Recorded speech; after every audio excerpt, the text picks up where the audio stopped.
हर student face करता है। हम बहुत बार सुनते हैं मैं क्लास 8 तक बहुत अच्छी स्टूडेंट थी बट आफ्टर क्लास 9 मेरी वो परसेंटेज नहीं रही। सीनियर्स कहते हैं अभी तो अच्छे मार्क्स ले लो, क्लास 9 10th में आते हो 12th में होते हो तो पता चलता है मार्क्स कैसे करते हैं, सीबीएसई कैसे मार्किंग करती है। बहुत कॉमन प्रॉब्लम है। तो आज हम इस चीज़ को स्टडी करने जा रहे हैं। कोई थ्योरेटिकल बात नहीं करेंगे we can do this we will do this, नहीं, ऐसी कोई थ्योरेटिकल बात नहीं करने वाले, बिल्कुल सिचुएशन का प्रैक्टिकल।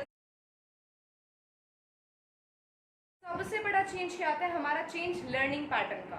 लर्निंग पैटर्न में कैसे चेंज होता है, जो क्वेश्चन आंसर के फॉर्म में करते थे वो नोट्स में, स्मॉल सिलेबस से वास्ट सिलेबस, कोई रेफरेंस बुक नहीं, बहुत सारी रेफरेंस बुक्स। तो ये चेंज हम ला कैसे सकते हैं, इसको अपने फेवर में कैसे बना सकते हैं। सबसे इंपॉर्टेंट बात, जब हम 8th क्लास में करते थे तो 2 टाइप के स्टूडेंट्स होते थे। एक ऐसे स्टूडेंट्स होते थे जो सिर्फ आंसर्स को लर्न करते थे, एक क्वेश्चन और आंसर दोनों लर्न करते थे। तो टीचर का रिस्पॉन्स क्या होता था, जो ये आंसर लर्न कर रहे हो ना बेटा क्रैम कर रहे हो, फेल हो गए, टॉपर तो भूल ही जाओ। और जो ये बच्चा क्वेश्चन आंसर करता था बहुत अच्छे मार्क्स से लेता था, और जो ये प्रैक्टिस कर लेता था वो क्लास में टॉपर बन जाता था। बहुत ईजी सा चल रहा था, बिल्कुल ईजी। यहाँ पे क्या हुआ, अब हम क्या कर रहे हैं, बिल्कुल बुद्धुओं की तरह वही काम कर रहे हैं जो क्लास 8th में हम, जो एक एवरेज स्टूडेंट करता था। क्या हम सिर्फ आंसर्स को क्रैम करते हैं। जब हम नोट्स के अंदर उस चीज़ को स्टडी करते हैं, कभी देखा है कि उसको क्वेश्चन कैसे बन सकता है, एनसीईआरटी कैसे उनके क्वेश्चंस को दे सकती है। यहीं पर सबसे बड़ी गलती होती है। जब भी हम बुक्स के अंदर नोट्स बनाएंगे, सबसे इंपॉर्टेंट बात, ट्राई की बुक्स के अंदर नोट्स बनाओ, टाइम भी सेव होगा। आई कैन अंडरस्टैंड हमें नोट्स की बनानी होती है, तो उसके अंदर हमें क्या करना होगा, विल स्टडी कि उनको हम कैसे कवर अप करेंगे। सबसे इंपॉर्टेंट यहाँ पे क्या है, हमें इस नोट्स पैटर्न को क्वेश्चन आंसर पैटर्न में लेके आना है। अब ऐसा नहीं हो सकता, I know it very well. इसके लिए हमें क्या करना होगा, जो मैंने ये टॉपिक कवर किया उसके बारे में मैंने इसको स्टडी किया, लिख लो कैसा क्वेश्चन बन सकता है यहाँ से। अब जब एग्जाम में ये क्वेश्चन आएगा तो हमें इसका आंसर पता होगा, क्योंकि जब हमने ये सिर्फ आंसर हम रट के गए हैं, क्रैम करके गए, चाहे समझ के गए उस आंसर को, एग्जाम में आएगा question and we know only answer. That is the major point जहां हम सबसे बड़ी मिस्टेक करते हैं। अब जब मैं सिलेबस की बात कर रही होती हूँ तो क्लास 8 तक क्या था, 100% सिलेबस टीचर ने उसका, सॉरी नहीं, इट्स 40% सिलेबस, यानी कि हमें पूरा लर्न करवा दिया, ठीक है। बट यहाँ पे क्या होता है, हम क्या करते हैं, खुद हम यहाँ पे क्या करते हैं कि जो वास्ट सिलेबस कहाँ से आया, क्या बुक्स इतनी मोटी हो जाती है, कंपेयर करना 9th और 8th बुक्स को, 8th की बुक्स मोटी होती है ना कि 9th की बुक्स, सारी पतली बुक्स होती है एनसीईआरटी। बट यहाँ पे फिर ये वास्ट सिलेबस कहाँ से आ गया, खुद बनाने वाले होते हैं। 100% सिलेबस था, यूं के यूं नोट्स बना दिए, नोट्स के अंदर क्या करते हैं, पूरी की पूरी बुक छाप देते हैं। फिर हमने और ऐड क्या किया, 100% सिलेबस, 100% रेफरेंस बुक, और भी ऐड करेंगे, अभी तो इतने महान है हम इंसान। 100% हमने यहाँ पे रेफरेंस बुक्स ऐड कर दी। 50% जो हम सैम्पल पेपर्स करते हैं, हम उन सैम्पल पेपर्स को क्रैम करना स्टार्ट कर देते हैं कि जो इसमें क्वेश्चन है उनके लास्ट में जस्ट क्रैम देम, बढ़िया मार्क्स आ जाएंगे। तो ये सोचो, यहाँ पे हमने इसका 2.5 टाइम्स सिलेबस, 250% सिलेबस हमारे पास है, यहाँ से बनता है वास्ट सिलेबस। प्रॉब्लम पता चली, सोल्यूशन पे बात करते हैं। अब जो ये वास्ट सिलेबस है, और दूसरा सबसे इंपॉर्टेंट क्या था, हम यहाँ पे कोई रेफरेंस बुक नहीं पढ़ते, और यहाँ पे हम मतलब एक से बढ़ के एक रेफरेंस बुक हम लेके आ रहे हैं।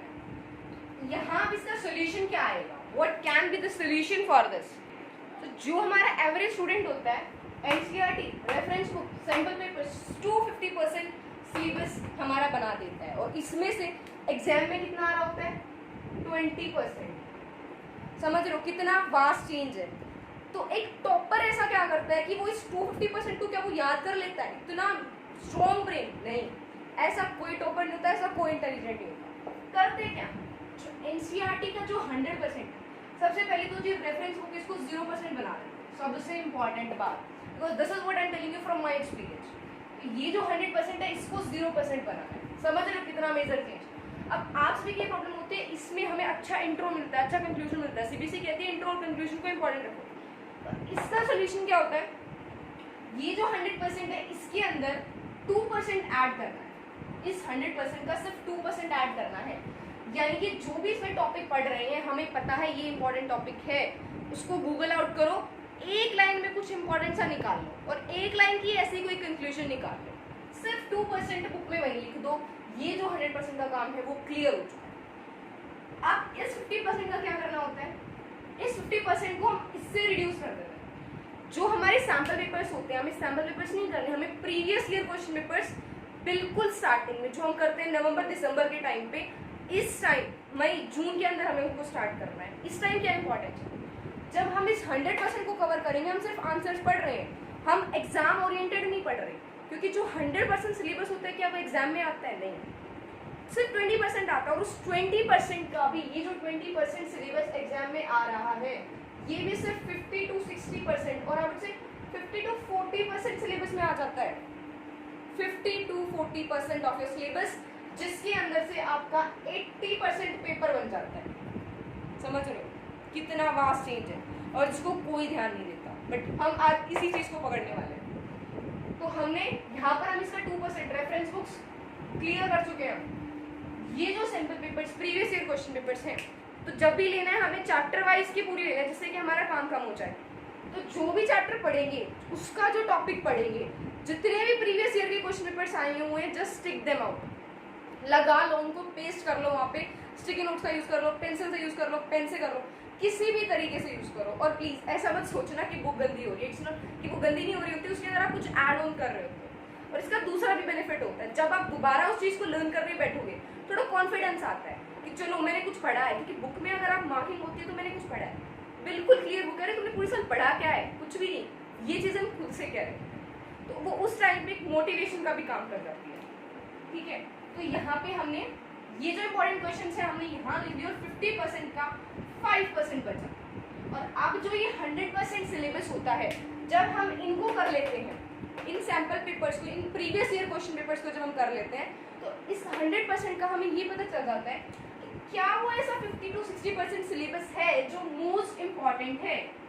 50%, 5%, 57, so this is 57%। एक टॉपर जो है वो पढ़ता है 57% ऑफ द सिलेबस, और जो एवरेज स्टूडेंट है वो 250% सिलेबस पढ़ता है। और यही रीजन होता है कि आप क्लास 8 तक जो ब्रिलियंट स्टूडेंट हो रहा होता है, क्लास 8 के बाद वो एक एवरेज बिलो एवरेज स्टूडेंट होता है। सो ये चीज बहुत क्लियरली समझ आ रही होगी, ये चेंज कैसे आता है। और इसका सोल्यूशन क्या होता है, हमारी बुक के अंदर से हम इसका सोल्यूशन निकालेंगे कि कैसे बुक को एग्जाम पर्पस के लिए यूज करना है, ना कि उसको क्रैम करने के लिए यूज करना है। हमें उसका 57% पढ़ना है, ना कि उसका 250% पढ़ना है। So let us get into the solution. So भी जब भी बुक खोलेंगे सिर्फ एनसीईआरटी को हमें एक तरीके से ऐसा बना लेना है, जब बुक खोले तो हमें ये पता हो इस लाइन के अंदर ये चीज है, क्योंकि जितना कम सिलेबस होगा हम उसको उतनी अच्छे से रिवाइज कर सकते हैं। और इसका प्लीज एक मिसकंसेप्शन ये मत लेना, बहुत सारे स्टूडेंट्स करते हैं 2 बुक है तो हम एक बुक को बहुत अच्छे से लर्न कर लेते हैं। नहीं, हमें दोनों बुक्स को कवर करना है, बट एग्जाम नीड को ध्यान में रखते हैं।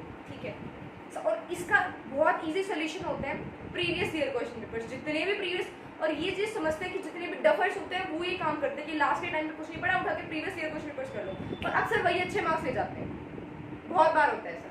वो यही रीजन होता है क्योंकि उन्हें समझ में आ जाता है कि क्या एग्जाम की नीड है, एग्जाम में पूछा क्या जाएगा, पूरी बुक कोई नहीं पूछता एग्जाम के अंदर। ठीक है, तो अब इसके लिए हमें क्या करना होगा, जो बुक है उसको हमें अपना एग्जाम गाइड बनाना होगा। कोई नोट्स, कोई गाइड हमें यहाँ नहीं लेनी, हमें अपनी बुक एनसीईआरटी को एग्जाम गाइड बनाना होगा। हर एक लाइन का मीनिंग तुम्हें पता होना चाहिए, क्योंकि उन्हीं लाइन से एनसीईआरटी के क्वेश्चंस बनते हैं। और जब ये आप प्रीवियस ईयर के क्वेश्चन पेपर्स करोगे, you will get to know about this.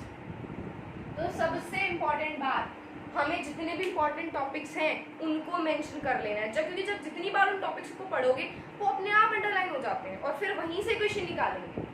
दूसरा चीज, जब भी हमने कहा था हम रेफरेंस बुक का दूसरा रिप्लेसमेंट ढूंढेंगे, तो वो रिप्लेसमेंट है हमारा गूगल न्यूज़पेपर्स। इसके अंदर हमें क्या करना है, जो भी हमने इंट्रो और कंक्लूजन हमें चाहिए बुक के अंदर ही मेंशन कर लेंगे। So if I will show you my books, so see है जितनी भी इंपॉर्टेंट इन्फॉर्मेशन थी, मुझे कोई लगी कि मुझे गूगल से या और कहीं अगर मेरे को कोई चीज़ याद नहीं हो रही तो मैंने इसको इस तरीके से बना लिया है। ठीक है, जो भी लगे देन यहाँ पे मतलब ऐसी पूरी बुक मैंने कवर अप कर रखी है, जहाँ पे मैंने पेंसिल के थ्रू, ठीक है, माइंड मैप्स उनको बना के, ताकि वो चीज़ याद रहे। ठीक है, तो ज्योग्राफी की जैसी बुक्स हमारी होती इतनी मोटी मोटी बुक्स, ठीक है, उनके नोट्स बना लिए, मैप थे वो उसी के साथ पेस्ट कर लिए, ताकि मुझे बार बार कुछ कुछ लेने के लिए इधर उधर ना भटकना हो, और मेरा सारा एक जो सामान है वो एक बुक के अंदर लिमिटेड हो। यानी कि जो 250% था उसका 57% मेरे को कैसे बनाना है, वो चीज़ मुझे पता है। I hope you all know about this. ठीक है, सेम चीज़ पूरी लाइफ टाइम, पूरी स्टूडेंट लाइफ के अंदर हमें अप्लाई करनी है। एग्जाम नीड को समझना है, अपनी रेफरेंस को कोई यूज नहीं करनी है, विद जस्ट नीड उसको गूगल करो, न्यूज़पेपर से उस चीज को निकालो, टीचर से पूछो, सिर्फ जो एनसीईआरटी है उसको खोल के रख दो, ठीक है। जितनी भी उसके अंदर लाइन है, हर लाइन का मीनिंग, हर लाइन की वर्डिंग उसको समझ में आनी चाहिए बिल्कुल क्लियर तरीके से, ठीक है। I hope it is clear. हमने आज बिल्कुल प्रैक्टिकल सिचुएशन ली है, उसका प्रॉब्लम निकाली and what is the solution कि हम कैसे उसका सोल्यूशन निकाल सकते हैं टू बी अ टॉपर। बहुत ईजी होता है, इनफैक्ट क्लास 9 के बाद टॉपर बनना बहुत बहुत ईजी होता है इफ थोड़ा सा एग्जामिनेट को हम समझ गए, क्योंकि ऐसा टाइम होता है जब आप खुद सेल्फ स्टडी करते हो, you take enjoy in your studies, ठीक है। And if you want such kind of things I have taught them in my channel, it is @Sonia Malik. मेरे चैनल पे मैंने सारी चीज़ों को एक्सप्लेन किया हुआ है, एंड इवन जब मैं टॉपिक्स एक्सप्लेन कर रही होती हूँ तो साथ साथ हम डिफाइन करते हैं कि इस पर्टिकुलर टॉपिक से किस टाइप का क्वेश्चन हम बना सकते हैं एंड कैसे हम आंसर फ्रेम करना होता है और किस तरीके से हम आंसर राइटिंग को कर सकते हैं। And on my channel I have taught geography, pole science, English, physical education and sociology. I'm beginning to start, and even it is of class 10, 11, 12 syllabus, so you can check it out there. So do subscribe my channel.